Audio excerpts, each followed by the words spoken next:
वे वर्धमान महान जिन विचरे हमारे ध्यान में। मंगलाचरण में भगवान वर्धमान से ध्यान में विचरण करने की प्रार्थना की गई है। क्यों? क्योंकि जैन मान्यता के अनुसार जो एक बार मोक्ष में चले जाते हैं वे दोबारा लौटकर संसार में नहीं आते। इसलिए कभी ऐसी प्रार्थना करके कि एक बार तो आना पड़ेगा और सोते हुए भारत को जगाना पड़ेगा, अपनी प्रार्थना निष्फल नहीं होने देना चाहता। जो गया सो गया, अब वो लौट कर वापस नहीं आता। जैसे हमारा बचपन गया तो गया, अब दोबारा तो नहीं आ सकता, लेकिन हमारे ज्ञान में आ सकता है, हमारे ध्यान में आ सकता है। विचार करो, जब आप 6वीं क्लास में पढ़ते थे, होली का समय था, आपने गुब्बारे में पानी भरकर मास्टर जी की कुर्सी पर गद्दी के नीचे रख दिया था। जब मास्टर जी आए, कुर्सी पर बैठे, गुब्बारा फटा और पानी का एक फव्वारा छूटा था। साथ ही क्लास में एक हंसी का फव्वारा भी छूट गया था। लेकिन अब वो दिन दोबारा नहीं आ सकते, लेकिन हमारे ज्ञान में तो आ सकते हैं ना, हमारे ज्ञान में तो आ सकते हैं ना। ऐसी ही कोई ना कोई घटना आपके जीवन में भी घटित हुई होगी। भगवान महावीर ने आज से 2500 वर्ष पहले देह छोड़ी और आज हम गांव-गांव में प्रार्थना कर रहे हैं कि वे वर्धमान महान जिन विचरे हमारे ध्यान में। आखिर क्यों? उनने हमें क्या दिया है जिसके लिए हम उनकी प्रार्थनाएं करें? भौतिक रूप से तो उनने हमें कुछ नहीं दिया। उनके पास था भी क्या? नागा बाबा थे। लेकिन भौतिक रूप से देने वालों को भी हम कितना याद रखते हैं। जो माँ और बाप सारी जिंदगी पाप की कमाई करते हैं और पाप की कमाई हमें दे जाते हैं और गठरी अपने माथे पर बांध के ले जाते हैं, उन माँ बाप को भी हम 3 दिन से ज़्यादा याद नहीं रख पाते हैं। आज मरे और कल तीसरा दिन होता है। किसान खेती पर चला जाता है, कहता है बोनी का समय है। व्यापारी दुकान खोल लेता है, कहता है सीजन चल रहा है। और नौकरी पेशा अपनी नौकरी पर चला जाता है, कहता है सीएल बाकी नहीं है। जिसने हमें सब कुछ दिया भौतिक रूप से, उसे भी हम 3 दिन से अधिक याद नहीं रखते हैं। तो महावीर ने ऐसा क्या दिया है कि जिन्हें हम 2500 वर्ष बाद भी याद रखें और गांव-गांव में प्रार्थना करें कि बे वर्धमान महान जिन विचरे हमारे ध्यान। दिया तो जरूर है कुछ ना कुछ, क्योंकि ये बनिया बिना प्रयोजन के तो कोई कहीं माथा लगाता नहीं है, कहीं झुकता नहीं है। तो उनने हमें कुछ ऐसे सिद्धांत दिए, ऐसा रास्ता सुझाया कि जिन सिद्धांतों को हम जीवन में अपना लें, उनके बताए रास्ते पर चलें, तो आज भी सुखी और शांत हो सकते हैं। बहुत से लोग कहते हैं कि भगवान महावीर तो आउट ऑफ डेट हो गए हैं, क्योंकि उनने हमें जो 2500 वर्ष पहले रास्ता बताया था, हो सकता है वो उस जमाने में किसी काम का रहा हो। कहाँ वो बैलगाड़ी का जमाना और कहाँ हम आज रॉकेट की दुनिया में आ गए हैं। हमारे पिताजी ने 25 साल पहले एक मकान बनाया था, लेकिन उन्हें पसंद नहीं था कि घर के अंदर लेटरिन बाथरूम बनाएं, इसलिए घर के एक कोने में लेटरिन बाथरूम बना दिया था उनने। लेकिन हमें वो पसंद नहीं है। हमें हर बेडरूम के साथ में लेटरिन बाथरूम चाहिए। वो बाप ने ऐसा खड़े रहकर बनवाया था, 1000 वर्ष तक किले जैसा कहीं गिरे नहीं। और हम ही ने 25 वर्ष में तोड़ ताड़ के हर बेडरूम में अटैच लेटरिन बाथरूम बना लिए हैं। कितनी तरक्की कर दी। अब बेडरूम में तो बाथरूम आ ही गए हैं, अब बेड पे ही आना बाकी है। जो डॉक्टर बेड रेस्ट बताएगा तो वो इच्छा भी पूरी हो जाएगी। मेरे कहने का अर्थ ये है कि इतनी तेजी से जमाना बदल रहा है और हम भगवान महावीर की 2500 वर्ष पुरानी बातों की बात करते हैं। इसलिए उन लोगों का कहना है कि महावीर आउट ऑफ डेट हो गए हैं।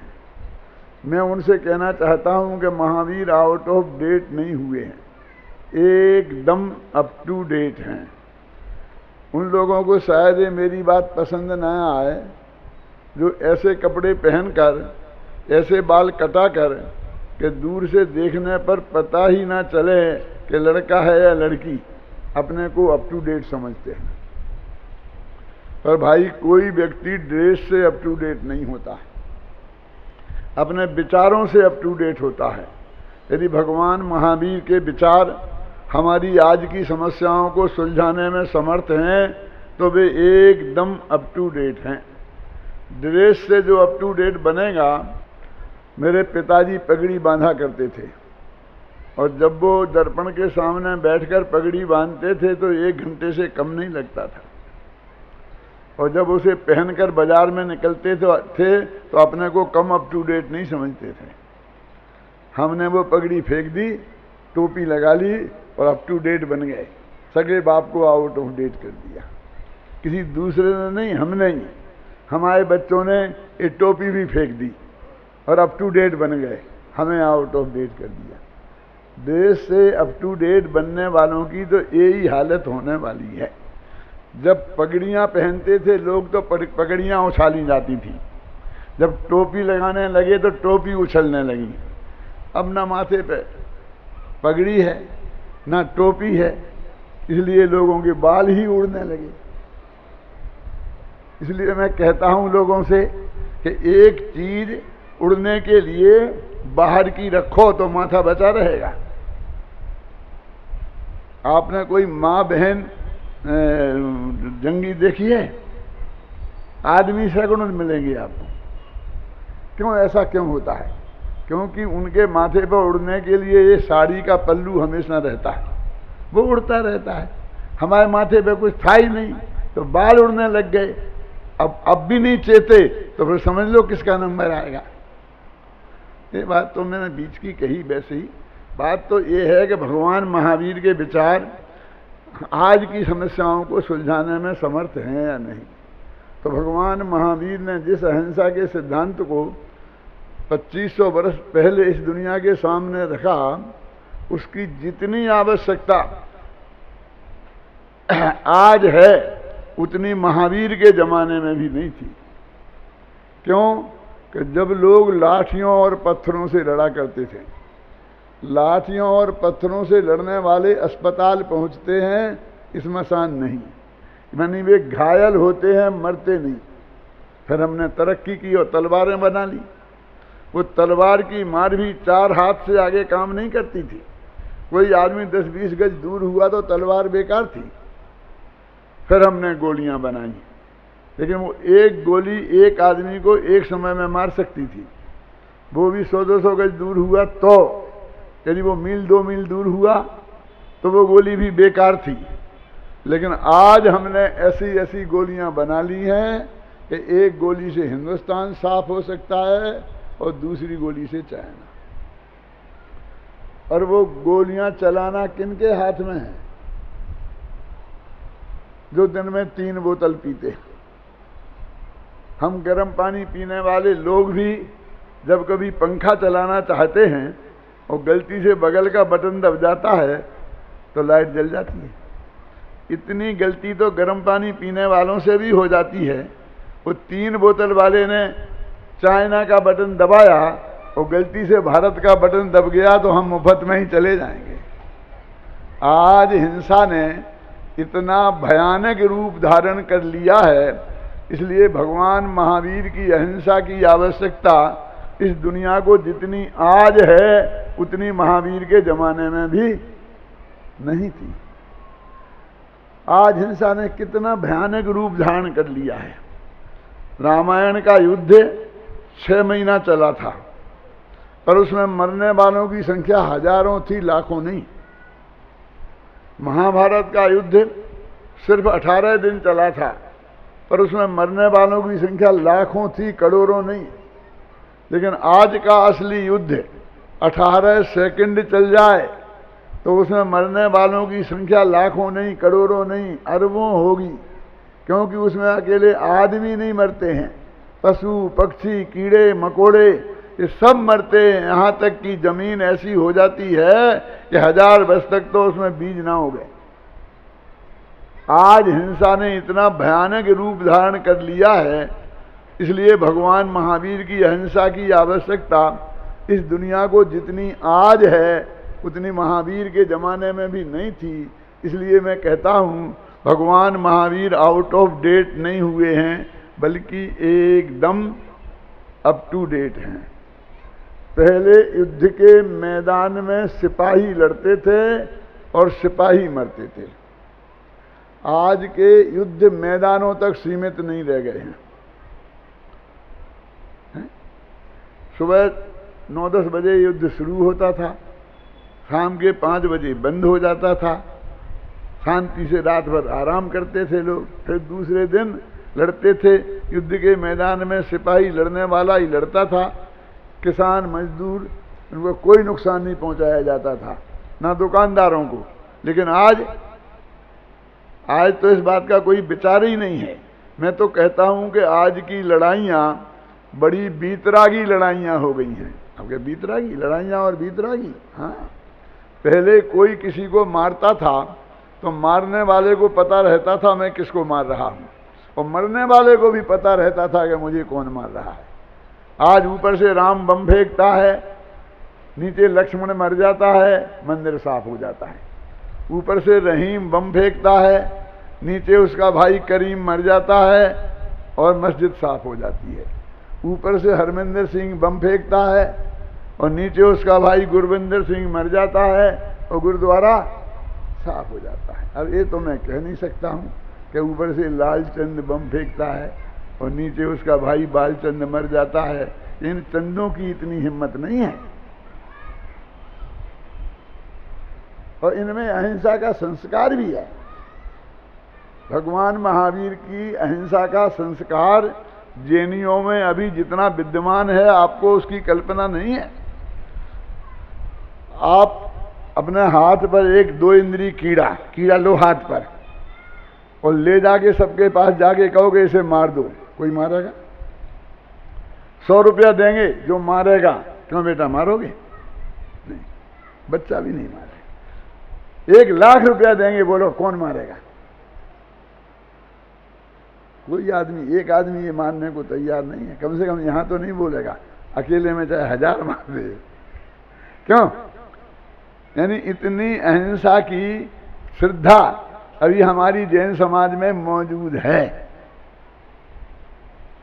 इसलिए मैं उनसे अपेक्षा ये नहीं कर सकता हूं कि बेबी बम फेंकेंगे, समझे ना?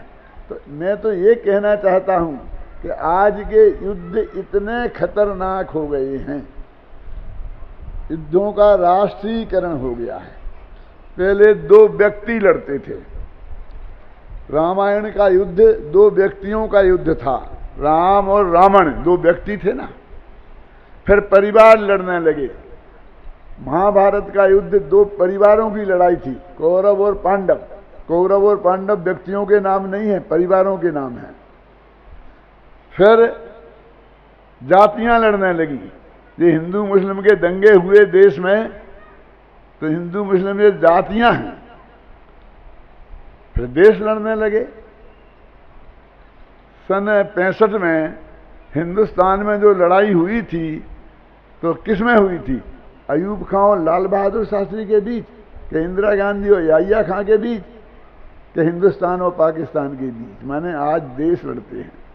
जब व्यक्ति लड़ते हैं तो व्यक्ति बर्बाद होते हैं, जब परिवार लड़ते हैं तो परिवार बर्बाद होते हैं, जब समाज लड़ती है तो समाज बर्बाद हो जाता है, जब देश लड़ते हैं तो देश बर्बाद होते हैं।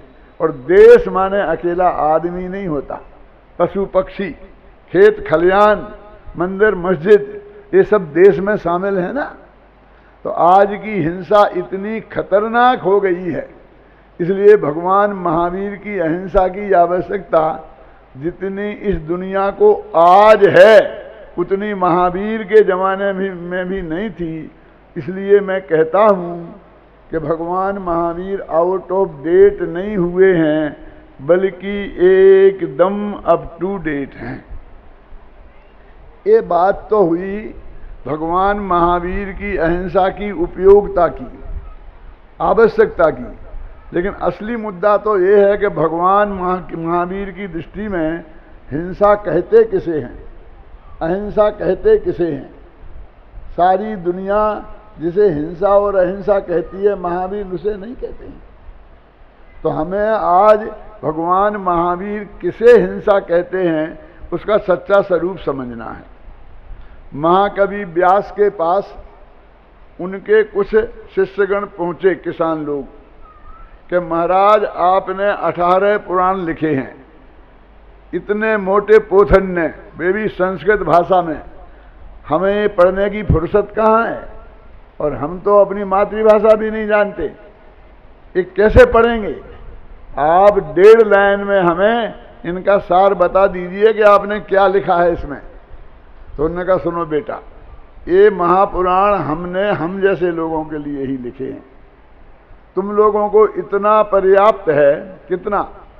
18 पुराणेषु व्यासस्य वचनद्वयम् परोपकारः पुण्याय पापाय परपीडनम्। 18 पुराणों में महाकवि व्यास ने 2 ही बातें लिखी हैं कि पर को पीड़ा पहुंचाओगे तो पाप होगा, परोपकार करोगे तो पुण्य होगा। इतना जान लो, मान लो और जीवन में अपना लो तो समझ लो 18 पुराणों का सार तुम्हारी समझ में आ गया। भगवान महावीर के भगत भी उनके पास पहुंचे कि व्यास जी ने तो अपने शिष्यों को 18 पुराणों का सार 1.5 लाइन में बता दिया। आपके इतने लंबे चौड़े पोथन ने, समय सार, गोमट सार, प्राकृत भाषा के ग्रंथ, हमें पढ़ने की फुर्सत नहीं है। हम तो अपनी मातृभाषा भी नहीं जानते, हिंदी गुजराती भी ढंग से नहीं जानते। हम तो कॉन्वेंट की संतान हैं और हमें फुर्सत कहाँ है। दिन में 1 नंबर की और रात में 2 नंबर की रोकड़ लिखना पड़ती है। आप भी अपना इन सब पुराणों का सार 1.5 लाइन में हमें बता दीजिए ना, जैसा उनने बता दिया। तो महावीर ने कहा तुम भी सुनो। अप्रादुर्भावा खलु रागादीनां भवत्तंसेति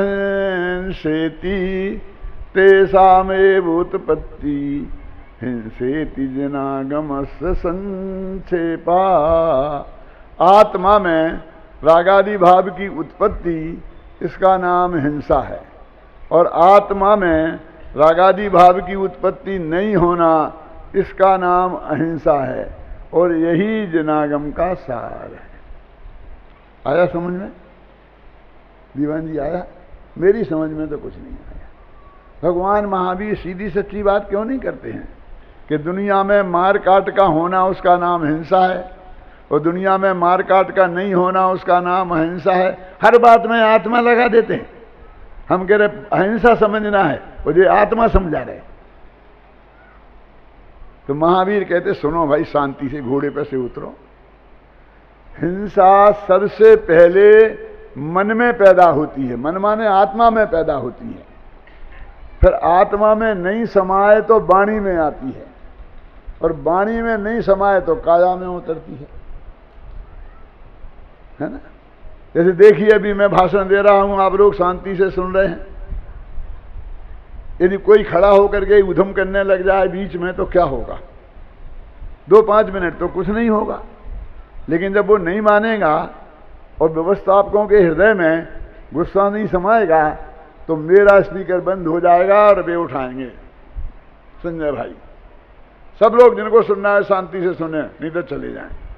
वाणी में ये हिंसा कब प्रकट होगी? जब मन में नहीं समाएगी तब। और फिर भी नहीं माने लोग तो ए वॉलंटियरो, इन्हें हाथ पकड़ के बाहर निकाल दो। हाथ कब उठेगा? जब वाणी से काम नहीं चलेगा। तो पहले मन में पैदा होती है, फिर वाणी में आती है, फिर काया में आती है। महावीर ने सोचा चोर से निमटने की बजाय चोर के अम्मा से निमट लो ना, कि चोर पैदा ही नहीं हो। जब मन में हिंसा पैदा ही नहीं होगी तो वाणी में कहां से आएगी, काया में कहां से आएगी। एक बार हिंसा मन में पैदा हो गई तो वो कहीं ना कहीं अवश्य निकलेगी।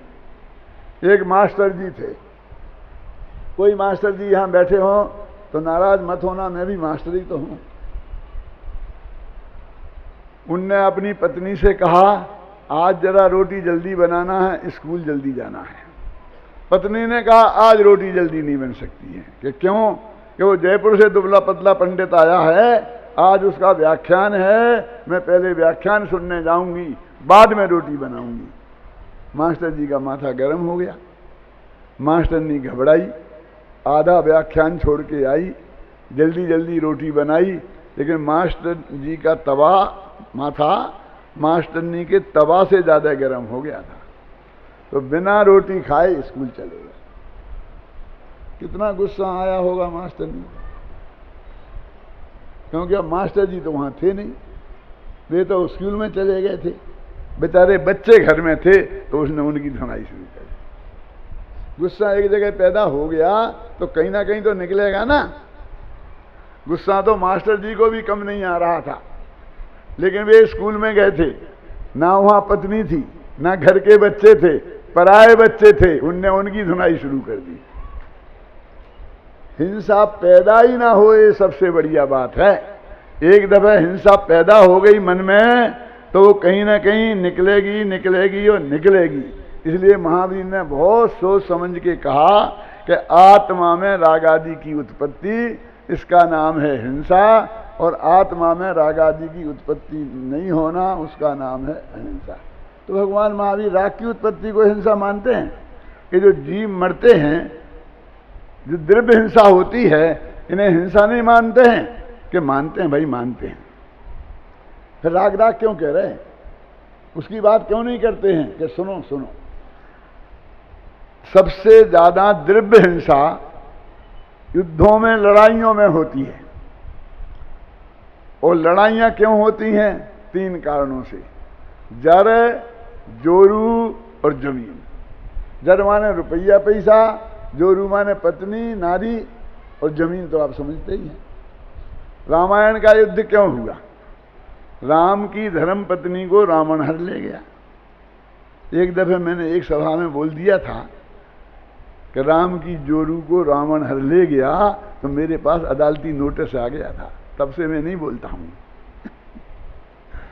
धर्म पत्नी बोलता हूं। जोरू माने धर्म पत्नी तो होता है, और क्या होता है? कि आपने जोरू क्यों बोला? आप सीता जी को जोरू कहते हैं? अरे हर एक की मां किसी ना किसी की जोरू तो है ही ना। जोरू बने बिना मां कैसे बन सकती है? खैर जाने दो उसे। राम की धर्म पत्नी को रावण हर ले गया, है ना, और लड़ाई हो गई रामायण की।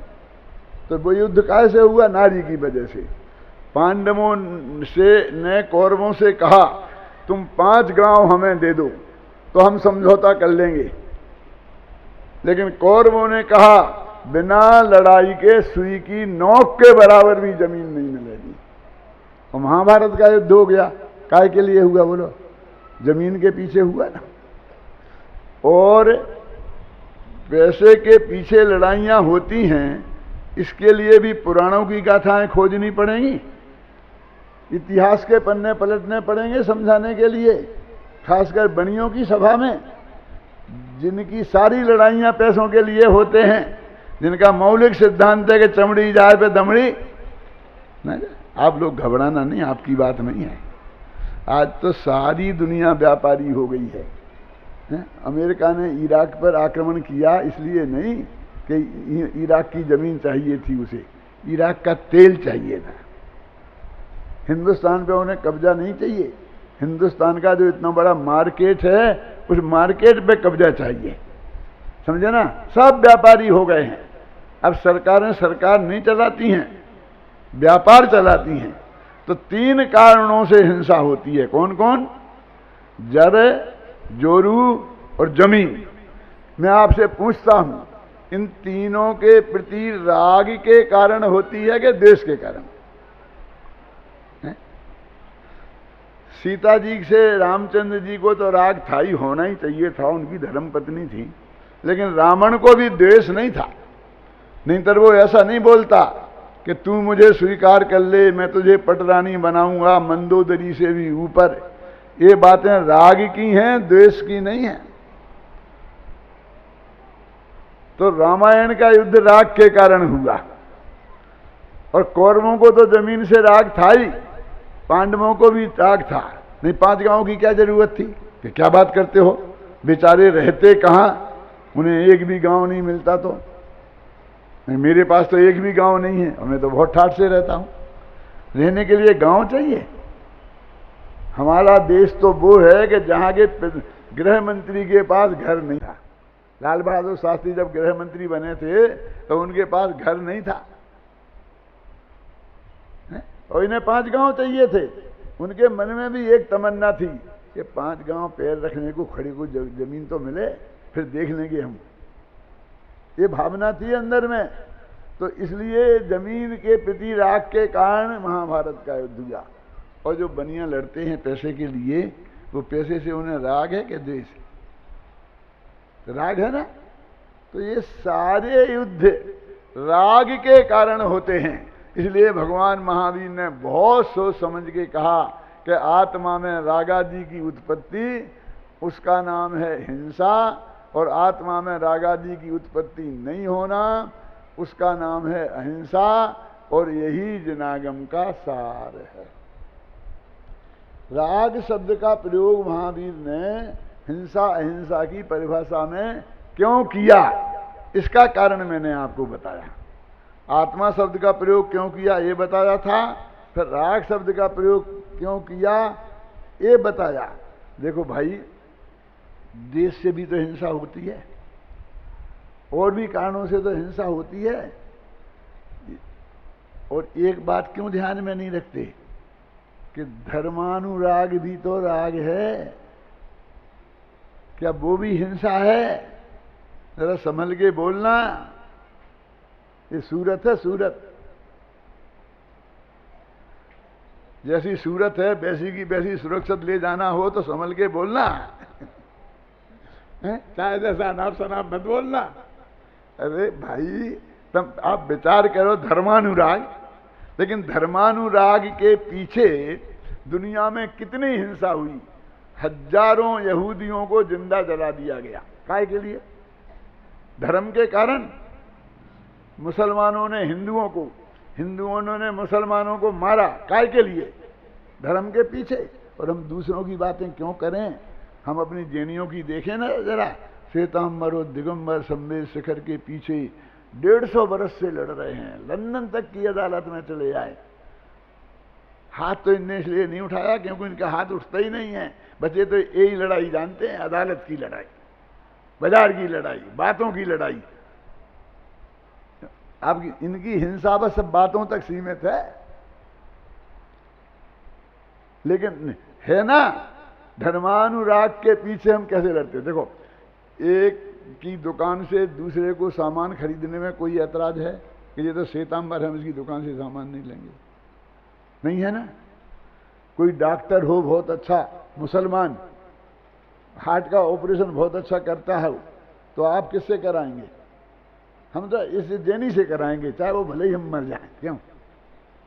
अच्छे डॉक्टर से कराते हैं ना, उसमें हिंदू मुसलमान तो नहीं देखते हैं। सब जगह हम बीतराग हो गए हैं।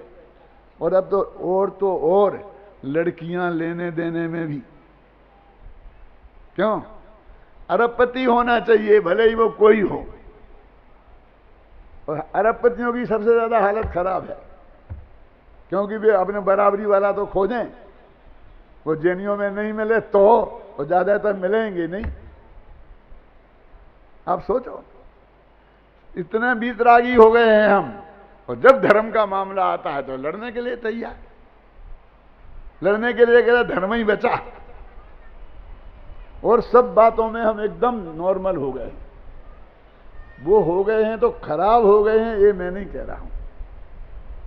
जैनी के घर में, अग्रवाल ने खंडेलवाल के घर में शादी की, यदि वे दोनों दिगंबर जैन हैं, शुद्ध सात्विक हैं, तो मुझे कोई ऐतराज नहीं है।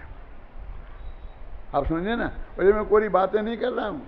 मैंने जिंदगी में 5-6 शादियां की, एक जाति में रिपीट नहीं किया। एक खंडेल वालों में तो, एक अग्रवालों में तो, एक शेष वालों में, हर जाति में अलग अलग। तो मैं सोचता हूं मेरे 84 बाल बच्चे क्यों नहीं हुए, तो मैं 84 जातियों में हर एक के साथ अपना रिश्तेदार बना देता। क्यों? मैं इसका विरोधी नहीं हूं, लेकिन विधर्म में तो नहीं जाओ, मांस मदिरा में तो मत जाओ। शुद्ध सात्विक खान पान तो होना चाहिए, रहन सहन बातें तो सब एक सी होनी चाहिए। उसका मैं विरोधी हूं कि जब हमारी बच्ची जहां जैसे हमारे घर में शुद्ध सात्विक आचरण करके रही है, ऐसे रहने को मिलना चाहिए ना, ऐसी जगह के बाहर नहीं जाना चाहिए। तो मेरे कहने धर्म के नाम पर भी हमने बहुत हिंसा की, इसलिए धर्म बदनाम हो गया। लोग इसलिए कहते भाई राग किसी भी प्रकार का क्यों नहीं हो, वो आग है और आग का काम जलाना है, वो जलाएगी। यह राग आग दहे सदा ताते समामृत से। ये राग तो आग है, वो जलाएगी ही। चंदन की क्यों, नीम की आग तो जलाएगी और चंदन की आग ठंडक पहुंचाएगी क्या? अरे भाई साहब, वो चंदन ठंडा होता होगा, लेकिन चंदन की आग थोड़ी ठंडी होती है। धर्म बहुत अच्छी चीज है, धर्म का राग थोड़ी अच्छा है। हम ये धर्मानुराग का निषेध कर रहे, धर्म का निषेध नहीं कर रहे। समझ में आया कि नहीं आया? जिसके लिए हम लड़ते हैं, जिसके लिए हम लड़ मरते हैं, उसका हम निषेध कर रहे हैं। तो देखो, ये हिंसा जितनी युद्धों में होती है वो तो सब राग के कारण होती ही है, लेकिन हमारे खाने पीने की हिंसा काय की होती है? लोग कहते हैं कि चूहे से बिल्ली का जन्मजात बैर है। मुझे तो नहीं लगता। आपको लगता है? बिल्ली तो चूहे को बड़े प्रेम से खाती है। कोई अपने खाने को गुस्से में खाता? वो चूहा को इसलिए खाती है कि उसका शत्रु है, उसका तो भोजन प्रिय भोजन है ना। तुम गुलाब जामुन गुस्से में खाते हो क्यों? तुम खाकड़े गुस्से में खाते हो। और ये मराठी लोग कड़ी चाटते हैं, गुस्से में चाटते हैं। बोलो कमल जी, सब अपने भोजन को अत्यंत प्रेम से राग पूर्वक खाते हैं ना। तो जितनी भी हिंसा खान पान संबंधी है वो भी राग के कारण है। हम आलू खाते हैं तो हम क्या कहते हैं? क्योंकि उसमें अनंत जीवों की हिंसा होती है, यही तो कहते हैं ना।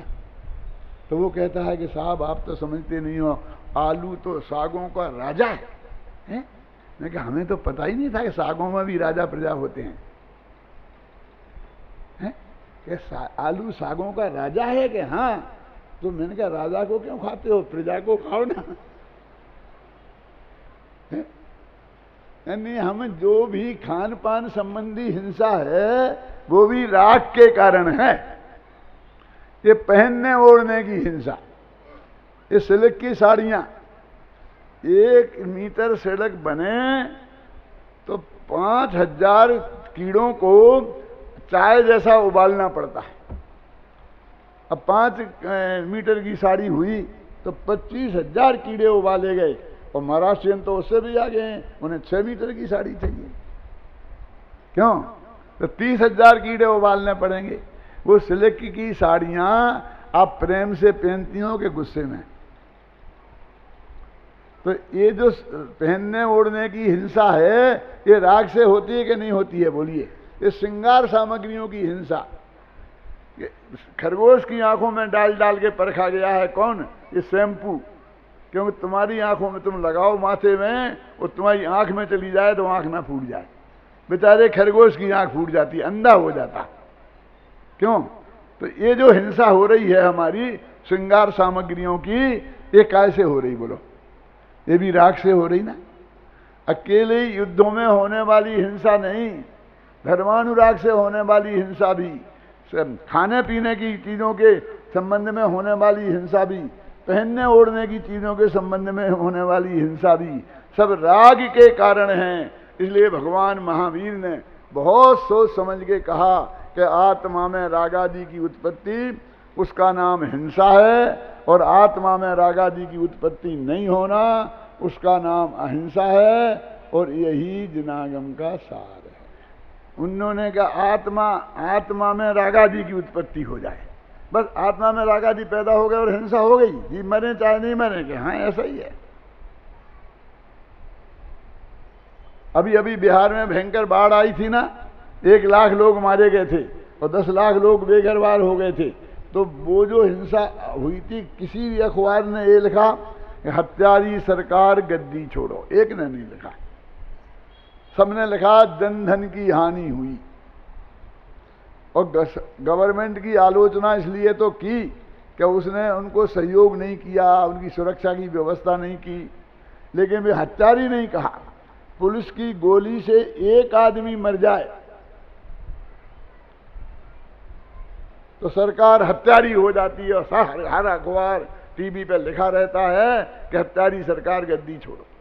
मेरे कहने का अर्थ ये है कि जीवों के मरने से उतना संबंध नहीं है, मारने के भाव वाली बात होनी चाहिए। जैन दर्शन तो भावों पर निर्भर है। तो उन्हें आत्मा की बात करी, एक काय की जो हिंसा है उसे नहीं रोकनी चाहिए। तो कहते काय की हिंसा तो पुलिस की ड्यूटी है रोकना। कोई किसी को मारे जान से अथवा पीटे तो पुलिस पकड़ेगी कि नहीं? केस चलेगा, फांसी की सजा होगी, आजीवन कारावास होगा, नहीं 1-2 साल की तो होगी ही नहीं होगी, है ना। लेकिन कोई वाणी से हत्या करे तो किसी को की सजा होने वाली नहीं है। एक बार मैं पुलिस थाने में गया और मैंने कहा, इंस्पेक्टर साहब फला आदमी मुझे जान से मारने की धमकी देता है। तब वो बोले मैं क्या करूं?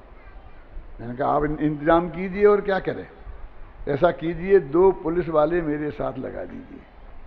तब वो मुस्कुराते हुए बोले, देश में 1.25 अरब लोग रहते हैं, यदि ऐसे एरे खैरे नत्थू खैरों के साथ 2 पुलिस वाले लगाने लग जाऊं तो कितनी 2.5 अरब पुलिस चाहिए, कहां से लाऊंगा बताओ। मैं कहा मेरे को तो जान का खतरा है, आप बताओ क्या करें। तो उन्हें जेल में डाल दो। बोले ना तुम्हें पुलिस वाला दे सकता हूं ना उन्हें जेल में डाल सकता हूं। क्यों? क्योंकि जेल में इतनी जगह नहीं है कि वाणी के हत्यारों को डाला जाए। मैंने सोचा कि गंभीरता से विचार करो कि हम लोग भी, जिनने जीवन में एक मक्खी नहीं मारी, चिंटी नहीं मारी, वो भी वाणी से कितने हत्यारे हो गए। सुबह से शाम तक 10-20 को मार डालते हैं। रेल में बैठे हों, बस में बैठे हों, सर रखना जरा, तू नहीं टिकट लिया है क्या, ज्यादा गड़बड़ कर गया तो मैं अभी खुदा के पास भेज दूंगा। बात बात में खुदा के पास भेजते। क्यों? इन वाणी के हत्यारों को जेल में डालने लग जाएं, इतनी जगह कहाँ है जेलों में। आपको चिंता करने की जगह नहीं, जरूरत नहीं है कि वाणी के हत्यारे। आपसे ही मैं पूछता हूं, ये माताएं बहनें हैं ना, बहुत धर्मात्मा। कितनी धर्मात्मा कि सुबह उठती हैं तो खुद नहाती हैं, फिर गाय को नहाती हैं, फिर बाल्टी को नहाती हैं, उस गाय का दूध उस बाल्टी में निकालती हैं। कितनी धर्मात्मा होंगी, वो दूध पीती हैं। ये माताएं बहनें भी सर्दियों के दिनों में रोटी बना रही हों और 2 बरस का बच्चा माँ के पास जाना चाहता है, चौका की भी सीमा रेखा होती है ना, तो वो सीमा रेखा पर वैसी ही छेड़खानी किया करता है जैसे कि पाकिस्तान कश्मीर की सीमा पर किया करता है। और माँ अंदर बैठी बैठी धमकियां देती रहती है, यदि कपड़े खोले बिना चौके की सीमा में आया तो जिंदा जला दूंगी, जिंदा। वो लुअर निकालती है ना चूल्हे में से, वो बताती है जिंदा जला दूंगी। मैं आपसे पूछता हूं, कोई माँ अपने बेटे को जिंदा जला सकती है? क्यों नहीं जला सकती? बहुओं को जला दे वो अलग बात है।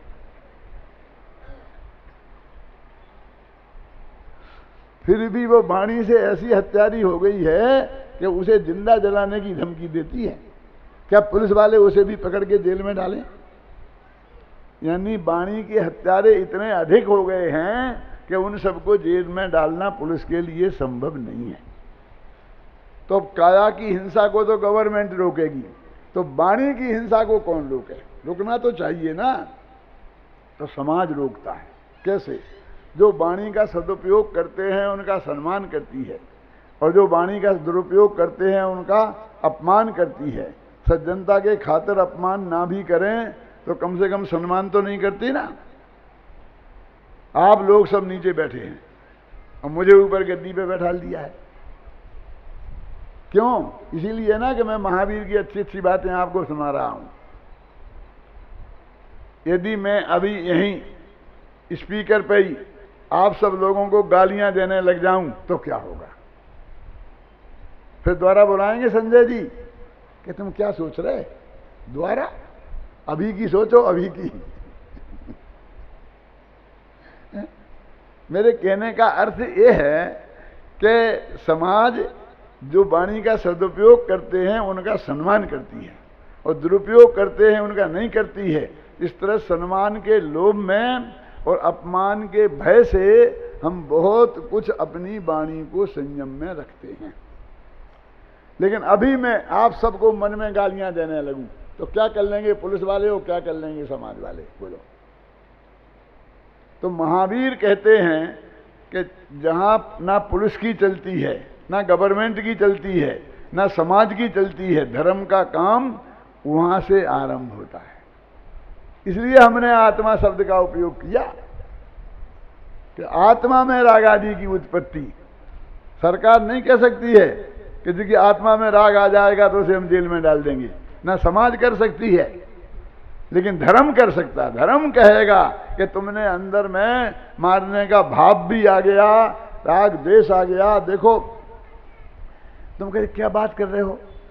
अपने माँ बाप से तो प्रेम करना ही चाहिए ना, राग करनी चाहिए ना। तो मैं आपसे पूछता हूँ, आपको मोक्ष में जाना है? कहाँ जाना है? तो अपने माँ बाप से प्रेम करते करते चले जाओगे? दीक्षा लेनी है ना, मुनि बनना पड़ेगा ना, नग्न दिगंबर।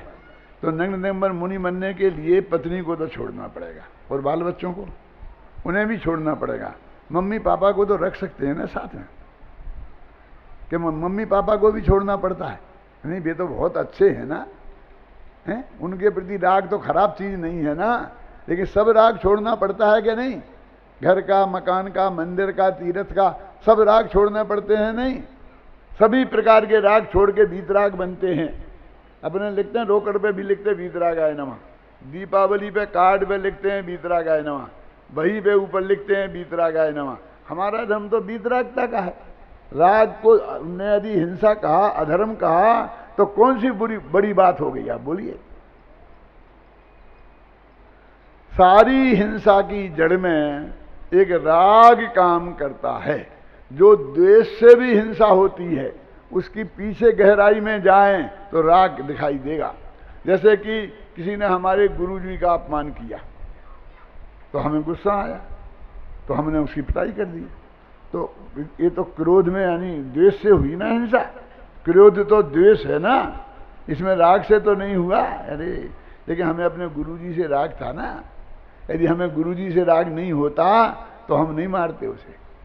समझ गया? उसी द्वेष के पीछे भी एक स्टेप पीछे जाएंगे तो वहां राग काम करता दिखाई देगा। हमारा मंदिर तोड़ दिया है तो हमने उसका सिर फोड़ दिया। क्यों? क्योंकि हमें अपने मंदिर से राग था, इसलिए हमें उससे द्वेष नहीं है। यदि वो नहीं तोड़ता तो हम कुछ नहीं करते। हमें अपने मंदिर से राग था ना। तो जिनसे हमें राग है उनका कोई नुकसान करेगा तो हम उससे लड़ेंगे। तो वो देश भी राग में ही परिणमित होकर काम करता है। भगवान महावीर ने बहुत सोच समझ के कहा। देखो तेरी महावीर थोड़ा समझौता कर लो ना, कि तुम ऐसा करो कि शुभ राग को हम अशुभ राग को हिंसा मान लेते हैं और तुम शुभ राग को धर्म मान लो। लेकिन मैं कहता हूं जब भगवान महावीर ने राग को हिंसा कहा होगा, पुरुषार्थ सिद्धि उपाय की 44वीं गाथा है। क्या बोला आपने नबी? अपराधोर भाव खलु रागादीनाम भवत हिंसेति, तो उन्हें स्पष्ट रागादि शब्द लिखा। उनने वे नहीं जानते थे कि राग दो प्रकार का होता है, एक शुभ और एक अशुभ, तो वे अशुभ ही राग लिख देते ना।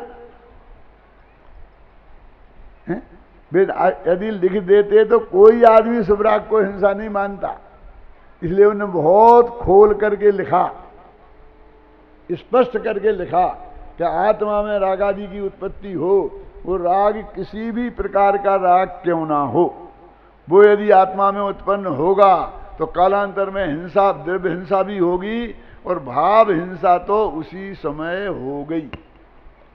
वो लोग कहते हैं कि भाई राग हो गया और हिंसा हो गई, जी मरे चाहे नहीं मरे, हाँ होता है, भारत का कानून इसमें समर्थन करता है। डॉक्टर ऑपरेशन की थिएटर पर ऑपरेशन करते वक्त और मरीज मर जाए तो उसके बदले में आज तक किसी डॉक्टर को फांसी नहीं लगी, जेल भी नहीं हुई, किसी ने गिरफ्तार भी नहीं किया, जीव तो मर गया वहां। हमने गोली चलाई और उसके बगल से निकल गई, वो नहीं मरा तो भी हम हत्यारे हो गए कि नहीं हो गए? जीव के मरने से कहाँ संबंध रहा? जितने जीव पैदा हुए हैं मरना तो उन सबको है ही, तो जितने भी मरने का नाम हिंसा होता तो पैदा होने का नाम अहिंसा होता, तो जितनी हिंसा उतनी अहिंसा। एक भी तो ज्यादा नहीं मरा कि नहीं, मरण का उल्टा जीवन है, जन्म नहीं। तो जब जिंदा रहते 80 वर्ष तक, मरते हैं एक क्षण, तो और ज्यादा अहिंसा हो गई। नहीं, न जन्म का नाम अहिंसा, न जीवन का नाम अहिंसा, न मृत्यु का नाम हिंसा। वो जो रागादि भाव आत्मा में उत्पन्न हुए उनका हिंसा और अहिंसा से संबंध है। इसलिए जब हम ये बात गहराई से समझाते हैं तो लोग कहते हैं आपकी बात तो बहुत अच्छी है, लेकिन अकेले सूरत वाले मान लेंगे उससे क्या होता है? सारी दुनिया नहीं मानेंगी और सूरत वाले मान लेंगे तो क्या होगा? ऐसा करो, पहले तुम सारी दुनिया को समझा के आओ, और सारी दुनिया मान लेंगी तो फिर हम भी मान लेंगे। ऐसा ही करेंगे। 36 चक्कर तो काट जाए। तो सारे विश्व में हमने अहिंसा का स्वरूप समझाया है, लेकिन हम आपसे पूछते हैं कि दुनिया मानेगी तब तुम मानोगे? अहिंसा तो अमृत है, जो व्यक्ति अपनाएगा वो व्यक्ति सुखी होगा, जो परिवार अपनाएगा वो परिवार सुखी होगा, जो समाज अपनाएगा वो समाज सुखी होगा, जो देश अपनाएगा वो देश सुखी होगा, दुनिया अपनाएगी तो दुनिया सुखी होगी। इसलिए चैरिटी बिगिन फ्रॉम होम, भले काम को अपने घर से ही आरंभ कर देना चाहिए। दूसरों की बहाने बनाकर हमको इस बात को टालना नहीं चाहिए। भगवान महावीर की बताई हुई अहिंसा का वास्तविक स्वरूप समझकर अपने जीवन में अपना कर हम अनंत सुखी हों, इस मंगल भावना के साथ मैं अभी की बात